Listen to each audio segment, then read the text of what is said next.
The notification pinged at 2:17 a.m., just as I was wrestling with the stubborn cufflink on my wedding shirt. Tomorrow, well, technically today, I'd be marrying Maggie Sullivan, the woman I'd been crazy about for 3 years, the woman who made my coffee every morning, who laughed at my terrible jokes, who said yes when I proposed with a ring I'd saved 6 months to buy. My name is Jack Morrison. I run a small web design business from my cramped apartment above Danny's Pizza on 5th Street. Not glamorous, but it pays the bills and gives me the freedom to work in boxers and yesterday's t-shirt. Maggie always joked that she was marrying down, but in a sweet way that made me want to prove her wrong. The phone buzzed again. Strange, Maggie was supposed to be at her bachelorette party sleepover with the bridesmaids. I figured she was texting goodnight, maybe something romantic about our big day. I was wrong, so spectacularly wrong. The message wasn't from Maggie. It was a group chat notification, Maggie's last night of freedom, and somehow, impossibly, I was in it. Tessa, maid of honor. Ladies, is our bride still conscious? Becca, barely. She's been crying about Jack for the last hour. My stomach dropped. Crying? About me? I set down the cufflink and focused on the screen. Maggie, I can't do this anymore. I just can't. Tessa, honey, wedding jitters are normal. You'll feel better tomorrow. Maggie, no, you don't understand. I've been seeing Brett for 2 months. I'm in love with him. Before we dive deeper into this story, I have one small request. Please subscribe, drop a like, comment, and hit that hype button to boost this channel so more people can discover these incredible Reddit stories. The phone slipped from my hands, clattering onto the hardwood floor. Brett Hawthorne, Maggie's boss at Morrison & Associates law firm, the guy with the perfect hair and the BMW who always made me feel like I should apologize for existing. I scrambled to pick up the phone, my hands shaking. Sarah, bridesmaid. Wait, what? Brett from your office? Maggie. We've been meeting at the Marriott downtown. He says he loves me too, but he can't leave his wife right now because of the kids. Becca. Maggie, this is insane. You're getting married in 12 hours. Tessa. Calm down, everyone. Maggie, are you sure about this? Jack's a good guy. Maggie. Jack is safe, boring. He thinks a fancy dinner is Olive Garden. Brett takes me to places I can't even pronounce.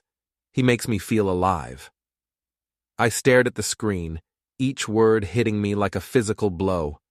3 years. 3 years of planning a future with someone who thought I was boring. Someone who was screwing her married boss while I picked out centerpieces and argued with caterers. Sarah. So what are you going to do? Maggie. I don't know. Maybe I'll go through with the wedding and keep seeing Brett on the side. Jack will never suspect anything. He's too trusting. Too trusting. The words burned in my chest. Tessa. That's horrible, Mag. You can't do that to him. Maggie. Why not? He'll be happy thinking he has me, and I'll be happy with Brett. Everyone wins. Becca. Except Jack. Maggie. Jack will never know. He's not exactly the detective type. Remember when I told him I was working late for 3 weeks straight and he never questioned it? He even brought me dinner to the office twice. So sweet and clueless. I remembered those nights. I'd been worried she was overworking herself. I'd made her favorite pasta and driven across town to surprise her, only to find her office empty. She'd texted later saying she'd stepped out for client files. I'd believed her because I loved her, because I trusted her. Tessa. This is so messed up. Sarah. I can't be part of this. I'm going to bed. Maggie. Wait. You guys can't tell anyone. Promise me. Becca. We won't say anything. But Maggie, this is going to blow up eventually. Maggie. No, it won't. I know how to handle Jack. He's like a puppy. Give him attention and he's happy. Brett is different. He's sophisticated, powerful. He makes me feel like I'm worth something. Worth something. As if 3 years of loving her, supporting her through law school, celebrating every small victory and comforting her through every setback, meant nothing. Tessa. I still think you should call off the wedding. Maggie, and give up the biggest party of my life. All our friends and family are here. The deposits are paid. Besides, being married to Jack gives me cover with Brett's wife. Who's going to suspect the sweet newlywed? My chest felt tight, like someone was squeezing my ribs. I took a screenshot, then another, capturing every message. My hands moved automatically while my brain tried to process what I was reading. Sarah, I'm out. This is too much drama for me. Sarah left the chat. Becca, I should go too. This feels wrong. Maggie, fine, leave. Tessa understands. Don't you, Tess? Tessa, I understand you're making a huge mistake, but I'll support you no matter what. That's what best friends do. Maggie, thank you. God, I'm so nervous about tomorrow. What if Jack figures it out? Tessa, he won't. You said it yourself. He's not the suspicious type. Just act normal. Maggie, you're right. I can do this. I'll marry Jack, keep him happy, and see Brett when I can. It's perfect. Perfect. She thought destroying my life was perfect. I took more screenshots until my phone's memory was full, then started saving them to cloud storage. Evidence. I wasn't sure what I'd do with it yet, but I knew I needed proof that this wasn't some horrible nightmare. Tessa, get some sleep, bride. Tomorrow's your big day. Maggie, both my big days. Wedding at 4 p.m., Brett at the Marriott at 9 p.m. He booked the honeymoon suite, said he wanted to give me a proper wedding night. That was it. That was the moment something inside me broke. Not just my heart, something deeper. The part of me that believed in fairness, in loyalty, in love. It snapped like a dry twig. I sat on my couch in the dark, staring at the screenshots. Outside, the city was quiet except for the occasional car passing on 5th Street. In a few hours, people would start getting ready for what they thought was going to be a beautiful wedding. They were wrong.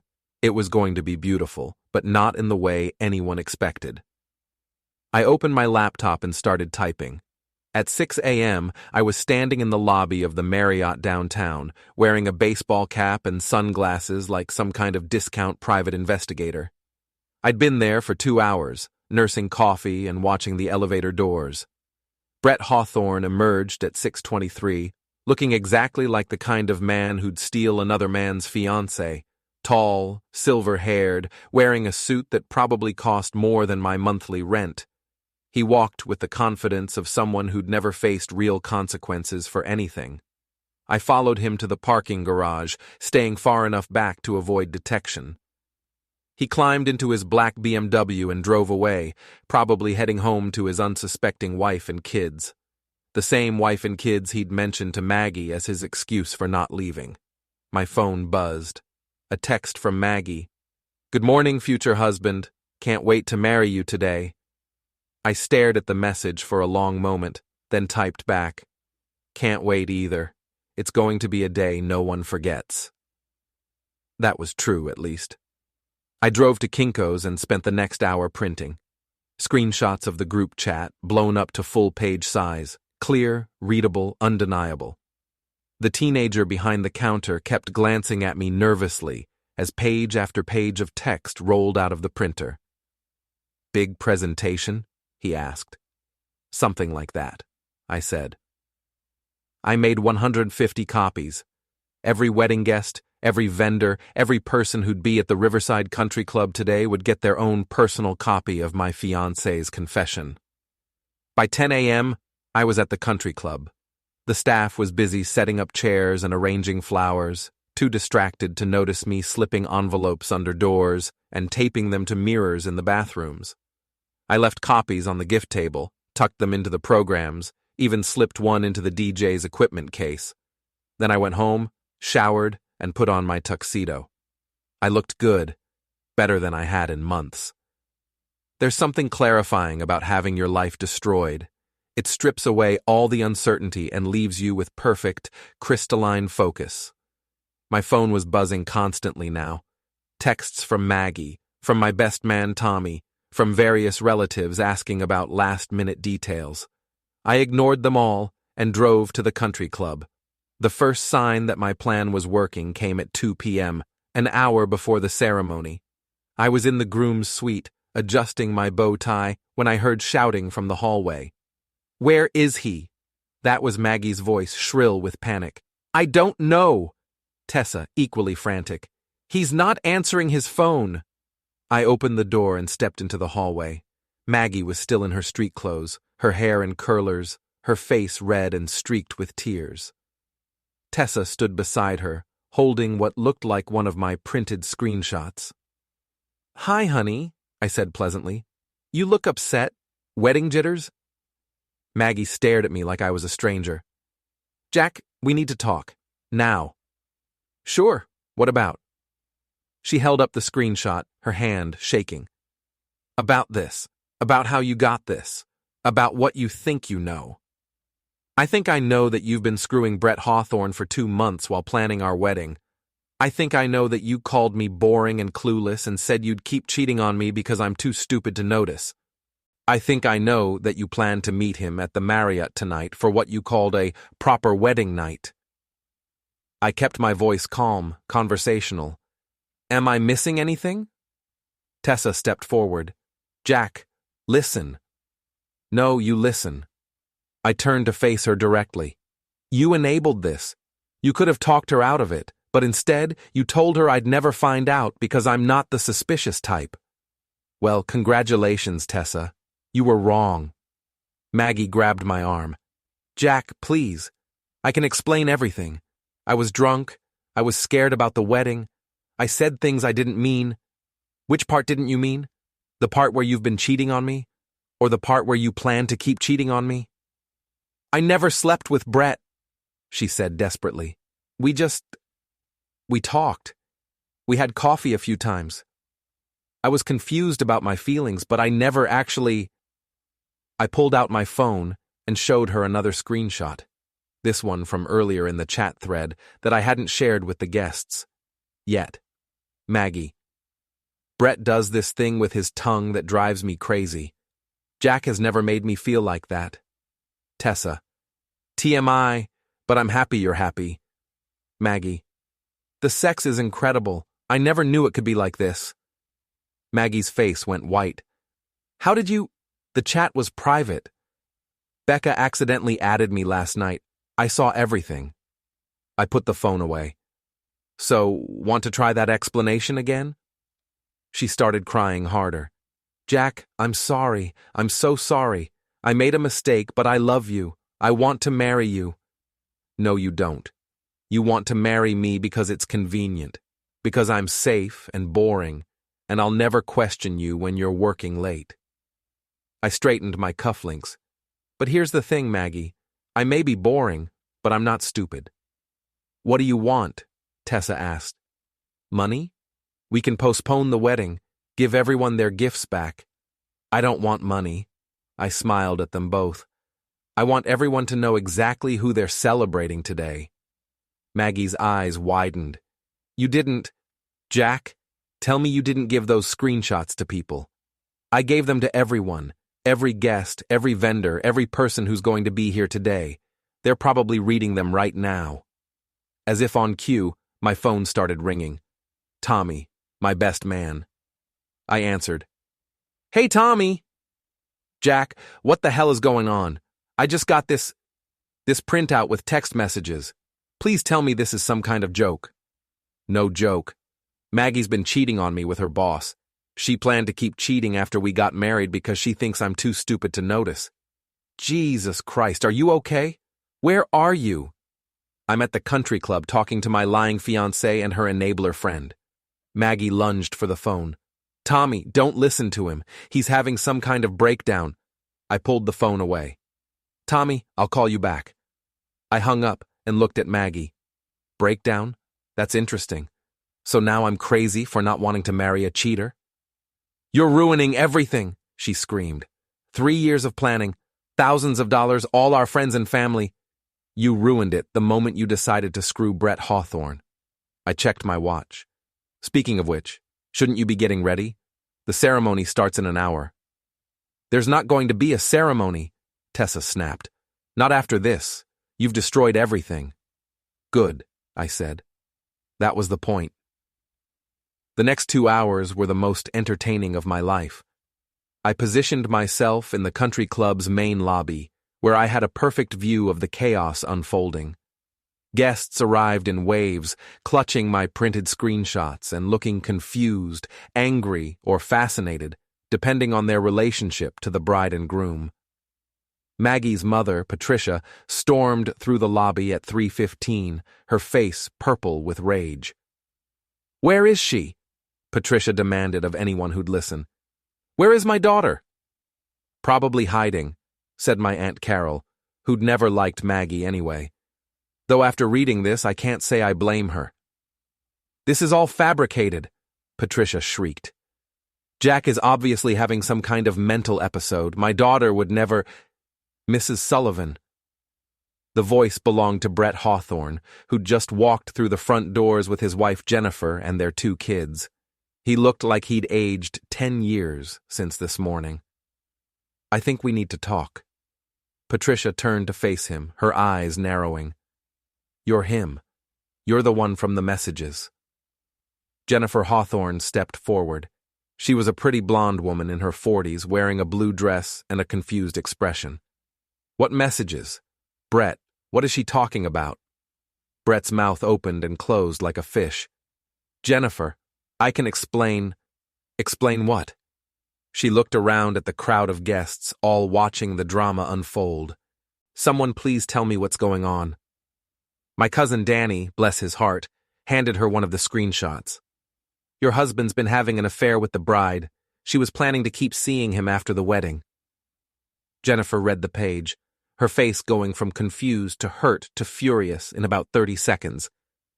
"Brett, is this true? It's complicated."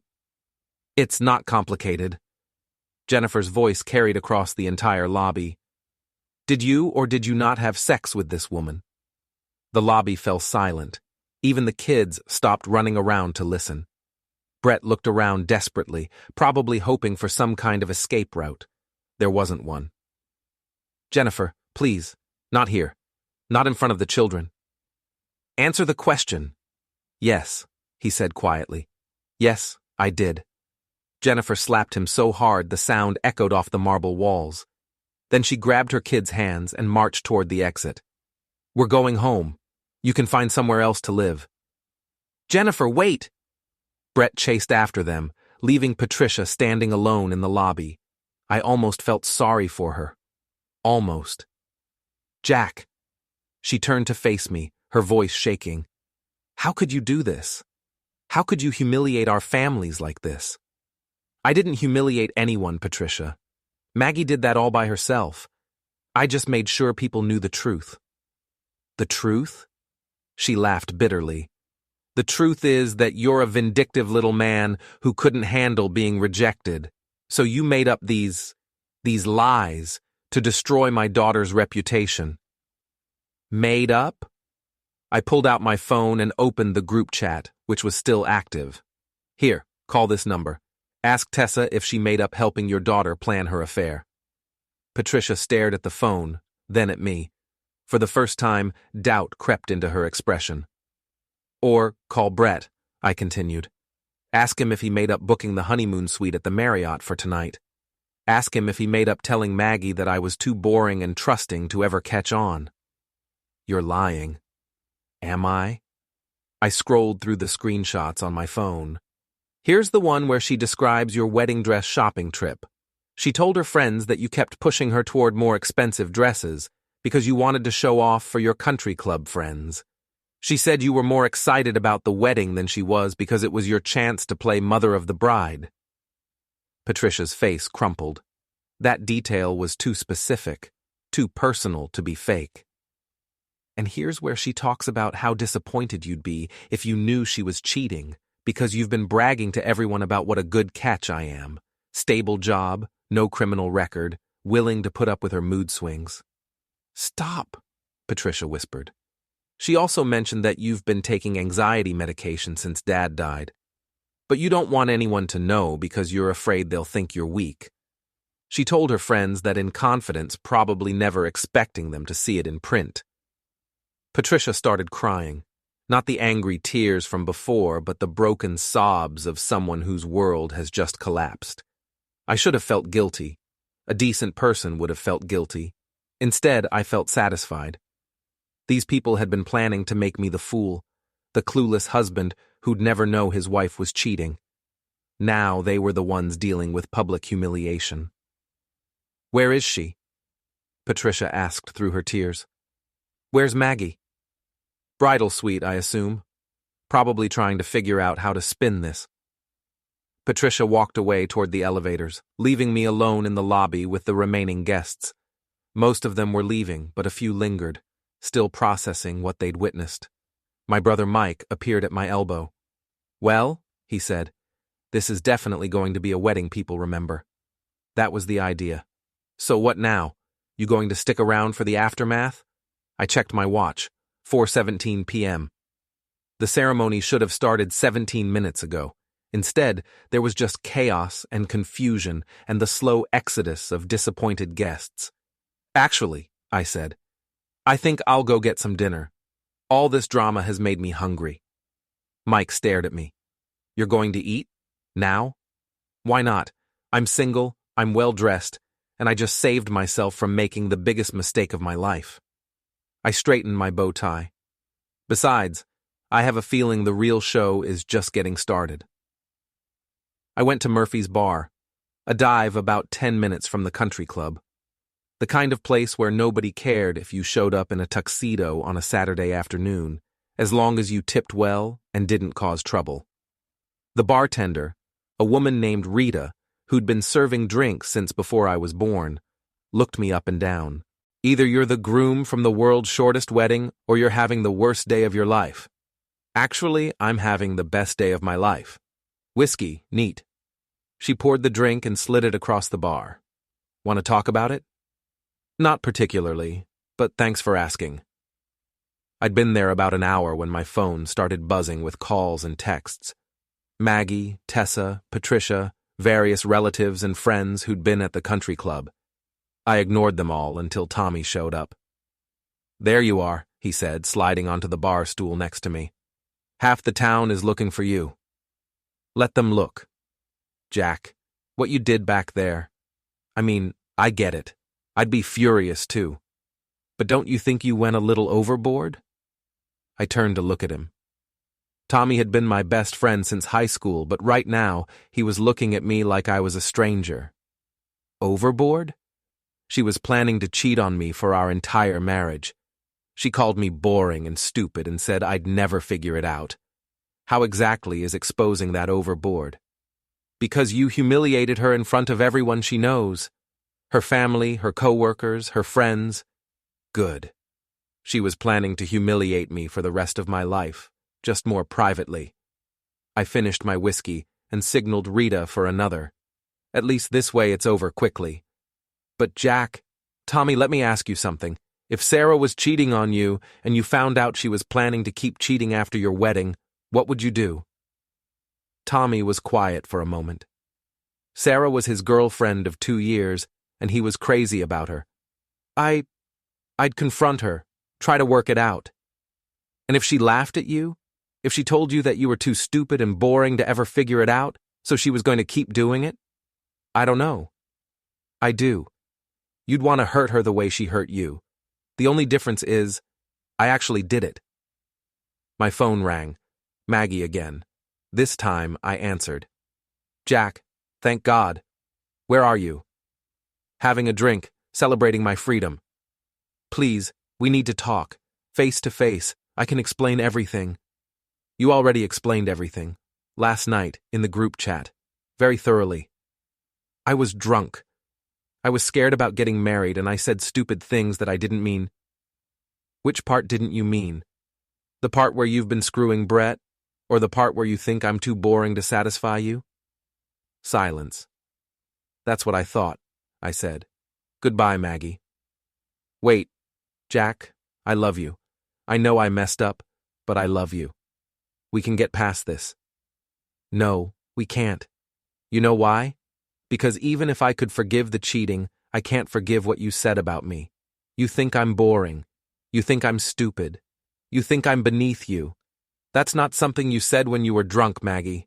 That's how you really feel. That's not true. It is true. And you know what?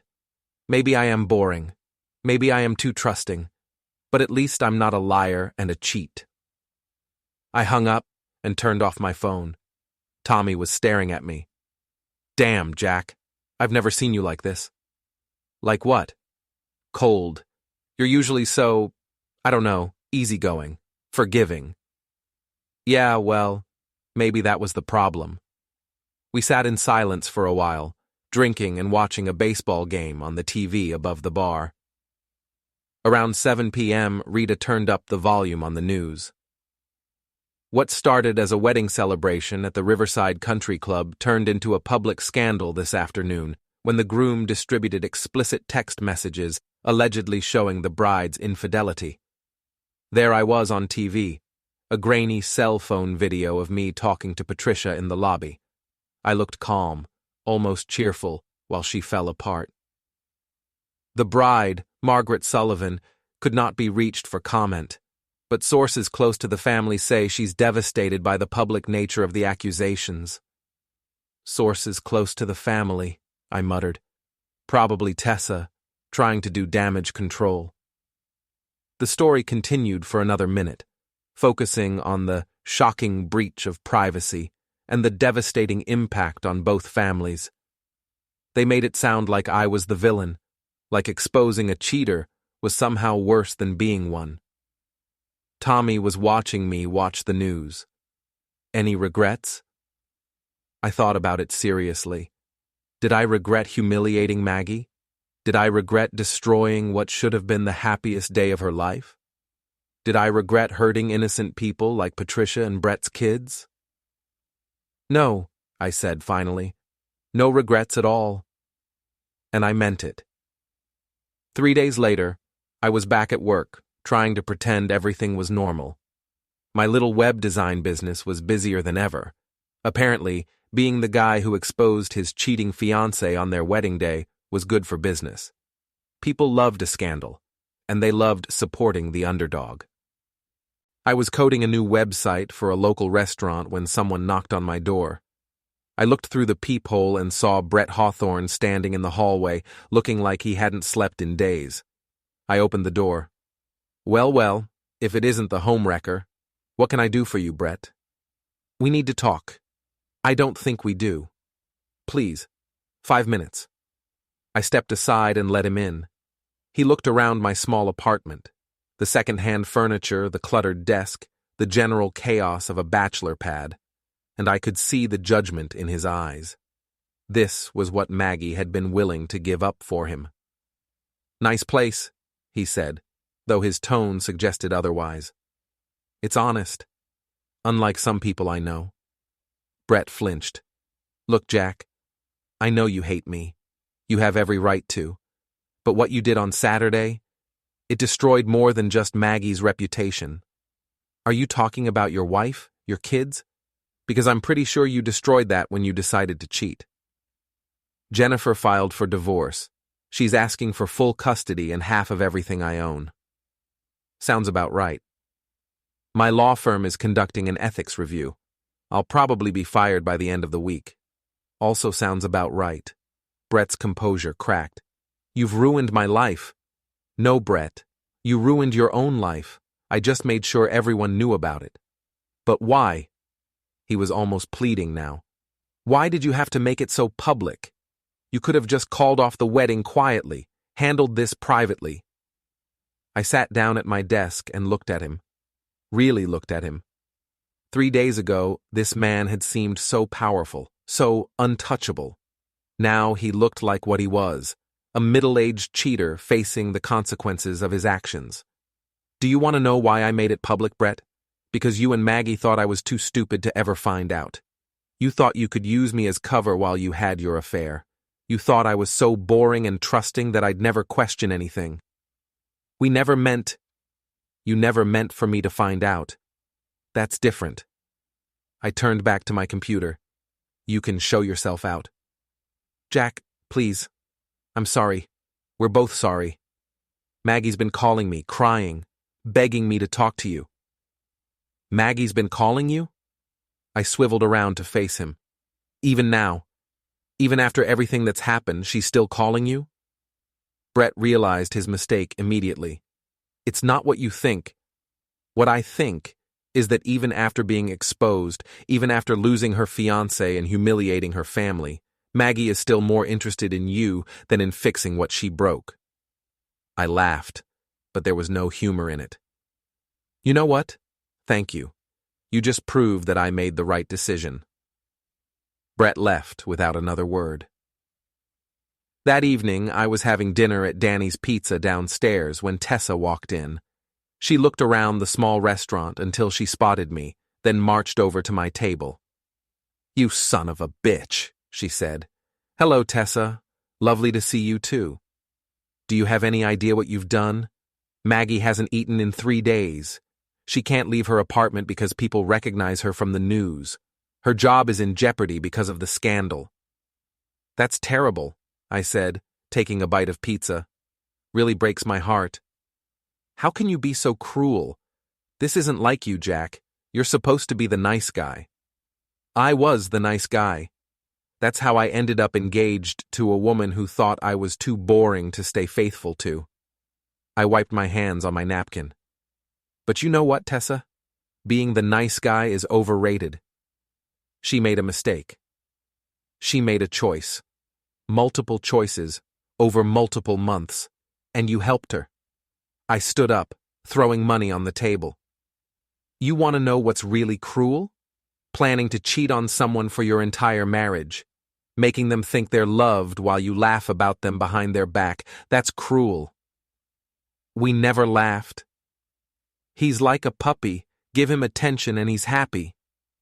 That was Maggie talking about me. He's not exactly the detective type. That was you. I stepped closer to her. You both thought I was pathetic. Well, congratulations. You were wrong. I walked toward the door, then stopped and turned back. Oh, and Tessa? Tell Maggie that Brett came to see me today. Tell her that even after everything that's happened, she's still calling him. Tell her that some habits are hard to break. Tessa's face went pale. She knew exactly what that meant. I left the restaurant and walked home through the cool evening air. My phone had been buzzing all day with interview requests from local news stations, gossip bloggers, even a producer from a daytime talk show who wanted me to appear on a segment about wedding day revenge. I'd turned them all down. I wasn't interested in being famous for this. I wasn't interested in milking the story for sympathy or money or 15 minutes of fame. I was interested in moving on. Back in my apartment, I poured myself a drink and sat on my couch. For the first time in days, everything was quiet. No phone calls, no visitors, no drama. Just me and the silence and the satisfaction of knowing that I'd stood up for myself when it mattered. My laptop chimed with a new email.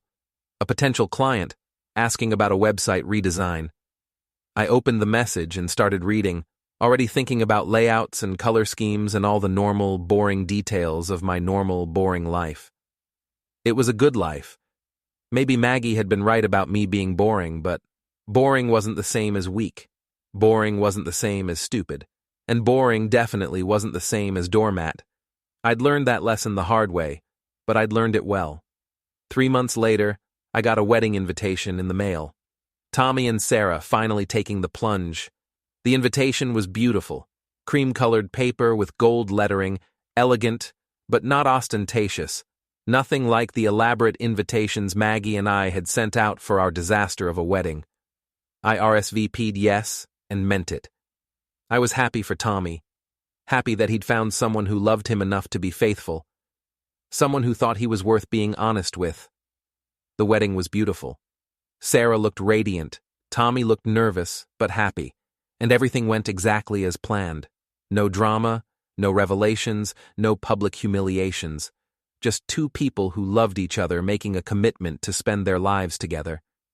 During the reception, I found myself talking to Sarah's sister, a pretty brunette named Lisa, who laughed at my jokes and didn't seem to think I was boring at all. We danced, we talked, we exchanged numbers. Maybe I wasn't done with romance after all. As I was leaving the reception, Tommy caught up with me in the parking lot. "Thanks for coming, man. It means a lot." "Wouldn't have missed it. Sarah's great." "Yeah, she is." He paused, looking uncomfortable. "Jack, I need to tell you something. I saw Maggie last week." I felt a familiar tightness in my chest, but it was fainter now, more like an old scar than a fresh wound. "Oh, yeah? How's she doing?" "Not great. She's working at a different law firm now. Smaller place, less money, still single. She asked about you." "What did you tell her?" "That you were doing well, that you seemed happy." Tommy studied my face. "Are you? Happy, I mean?" I thought about it. Was I happy? I wasn't the same person I'd been 6 months ago. That Jack had been trusting, optimistic, maybe a little naive. This Jack was harder, more cynical, less willing to give people the benefit of the doubt. But this Jack also didn't lie awake at night wondering if his fiancée was really working late. This Jack didn't make excuses for people who treated him badly. This Jack stood up for himself. "Yeah," I said finally. "I think I am happy, or at least I'm getting there." Tommy nodded. "Good. You deserve it." As I drove home that night, I thought about Maggie.